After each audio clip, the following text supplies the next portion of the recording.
Hey guys, today we're going to be looking at the ASUS ProArt PA602 tempered glass case, a highly requested case for me to cover on the channel. And at the time of recording, there's actually an offer with scan computers for loads of ASUS ProArt products, even some non-ProArt stuff as well. For example, there's £100 off ProArt 4080s plus £300 worth of Adobe subscriptions. Plus, if you want to go top end, you can get things like £130 off at 4090 with £25 cash back. There's some more affordable options as well, like the ProArt B650, so I'll link everything in the description below if you want to check it out. So back to the PA602. Although it's based more for creators, I certainly wouldn't write it off if you're going to build a gaming PC, as there are some very cool features that I think a lot of gamers are going to use. So let me get this out of the box and then we'll take a look.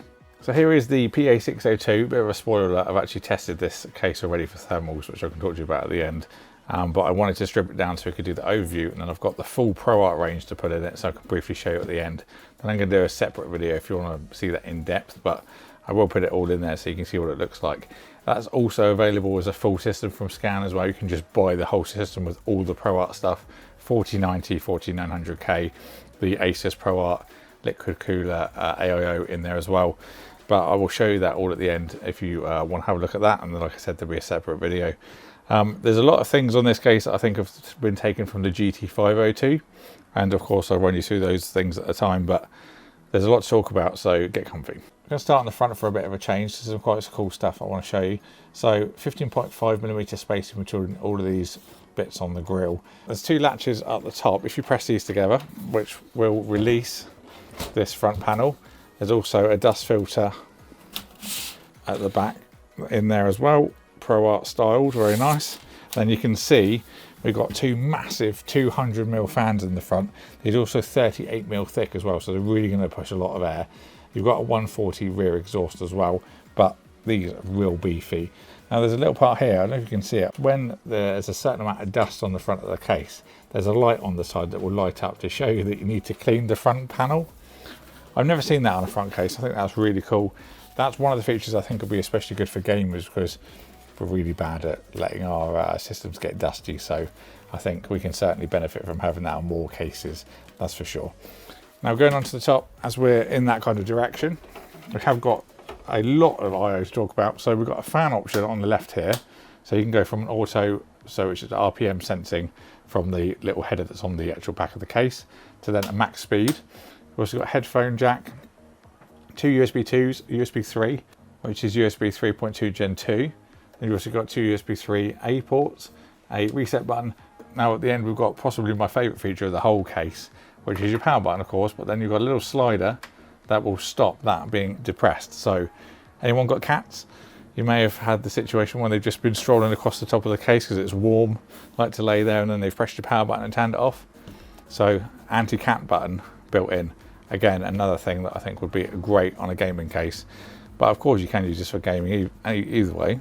You know, it's got ProArt branding, but it certainly would make a good gaming case, that's for sure. So I'm just turning this around to show you this bit, but we've got a little catch at the back which will then take off the top, so we can then get access to installing any radiators. So we'll take up to a 420mm radiator in the top, so I'm going to be using the ProArt AIO for this.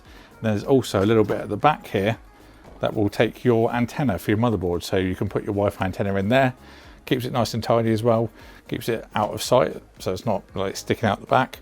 There's a little channel on the back that you can run the cable down through and then plug into your motherboard. You can see that ASUS has put a lot of thought into this case. There's so many little things that we wouldn't have thought of that make life a lot easier. So yeah, not even into the case, already loving it. Just very carefully turning this upside down. We have got some wheels on the back, so if you've got a heavy system, these can be very heavy, especially if you're going to put some really beefy graphics cards in. There's some wheels on there to help you move it around if you do need to move it. There are optional wheel kits available as well, so if you need to move this, maybe using it as a render farm, then you know it's being moved quite a lot, then you do have optional wheels available for it, so that's pretty cool. Otherwise you've got some pads, loads of space for ventilation, so air to be sucked in, and there's also another dust filter on the bottom there as well. So going around to the back, we've got the I/O mount. You can see that I don't use motherboards with I/O shields very often because I left it in, used to them being on the motherboard. We've also got the support there for the 140mm fan. Of course you could swap it if you wanted to. Now here we've got some unique PCI latching, so this is a little bracket that you can just undo, and then you can just bring that down after, screw it in, and that will hold your graphics card in rather than actually using screws to hold it in instead. Some people might prefer that, some people might like the traditional method of putting a screw in, but it's different, that's for sure, and certainly makes it a little bit easier. Moving further down, we've got 8 expansion ports, and then at the bottom we have got our PSU mount up to 190mm in this case, not quite so long, but we have got some restrictions from drive cages and things that I'll show you when we get around the back. Putting this down flat, we've got a very similar panel like we saw on the GT502. It's another thing that I think they've taken. Quick release latch, then this will come out 45 degrees, and then you can take it out like that.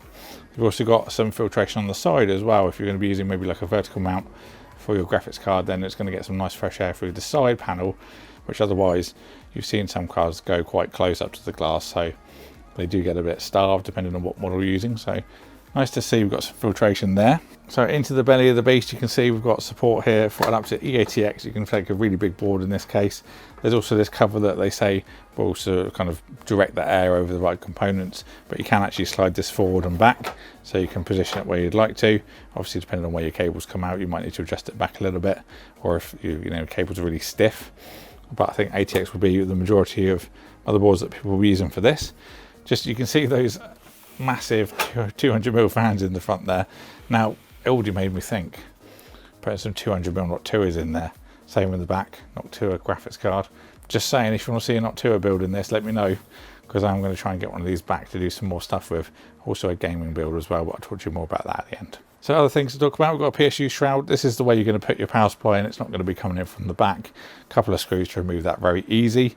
Then you've also got a big graphics card support, so just folds down like that. Then you've got a screw on the side to adjust for the height, and then you can easily rotate it in to account for the length of the card. So obviously not all the cards are going to be massively long, so you can just bring it in like that, or if you're going to use a longer 40 series, you can just adjust it to whatever position. That works really well. I've already used it for the 3080, my test system, and it's very rigid as well, so it's going to support some really heavy cards. Let's talk about actual lengths and things on the topic of graphics cards. You can do a maximum of 450mm, so there's no card that's that big on the market at the moment, so you can fit anything in here very comfortably. And if you're thinking about CPU towers, you can do a maximum of 190mm. So onto the back of the case, just like the other side, it just comes off with a quick release, and then you just lift it out. So loads of support for drives. You've got 4 2.5-inch mounts here. There's also another support for one down the bottom, and I've also taken out the cage before when I was testing. That goes just down in here, and that can support 2 drives itself as well. So you can do a maximum of 8 2.5-inch drives, or 4 2.5-inch, and then 4 3.5-inch. So loads of drive support, especially if you're going to be doing any kind of editing builds or scratch discs and things. You're going to make use of these for sure. Other things to talk about, cable channels down there. You've got 30mm to play with in terms of depth for your cables. Some nice Velcro cable ties at the top. We have got a hub as well. Like I mentioned, the little switch that's on the top of the case to adjust between PWM or maximum speed. All of those will be controlled that you plug into the top of there. That cable runs to this controller, so you've got an additional 3 4-pin headers there, so you can add some more fans. So maybe your CPU cooler, if you're going to use something like an HD15 for your cooling, you could put that on there if you'd like to. Got a little cover here for the back of the motherboard, so you could always swap out your cooler with it, you know, still in there. You'd have to take the motherboard out, but again, it's not just a gaping hole either, so it's a nice little cover. Same little panel on the bottom, another removable plate. You could always put a controller or an NZXT hub or something like that, can stick onto there. At the bottom, you've got your space for your PSU. Like I said, it will mount from the other side, but I think the 190mm is going to be when you're using the additional cage, because that's loads of room otherwise. So I really don't think you have to worry about space, especially if you're not going to use this. Taking these cables out of the power supply area, there's a couple of cable tie points as well, great for EPS connectors for the top of the motherboard. And let's just run over what connectors we've got here. So front panel, all in one connector, so good job ASUS, really like to see that.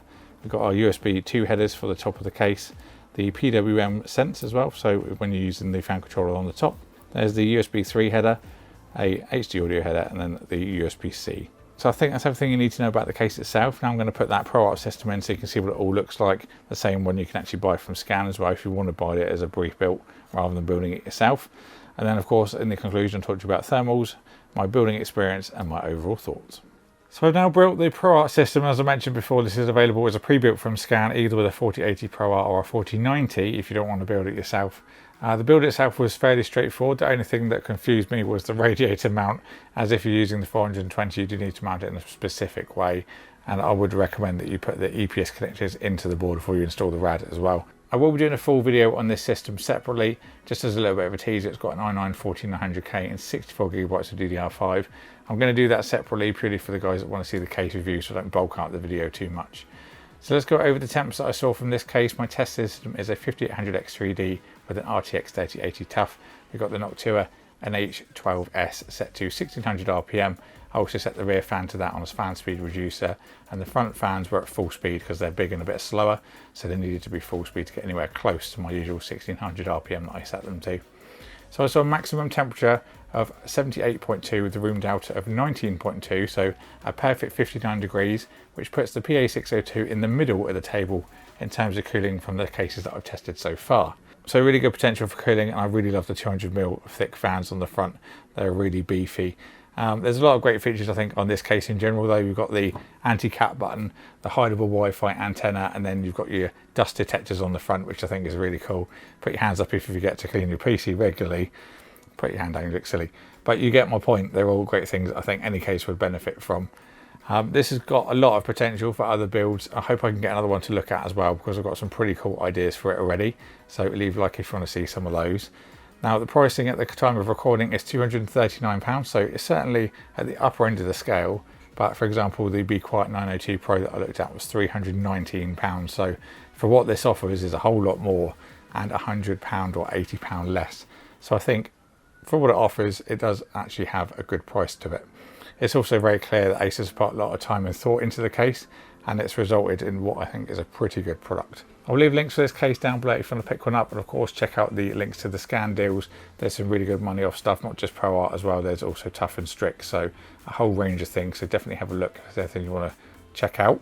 If there's anything that you want to know that I didn't cover in this video, of course leave a comment and I'll get back to you as soon as I can. Get subscribed and ding the bell so you don't miss the next video, including the in-depth look around this case. And I've also got some other cool stuff as well, so definitely get subscribed if you enjoyed the video. Of course, thank you to ASUS for sending this out for me to look at. Thank you all for watching, and I'll see you all in the next one.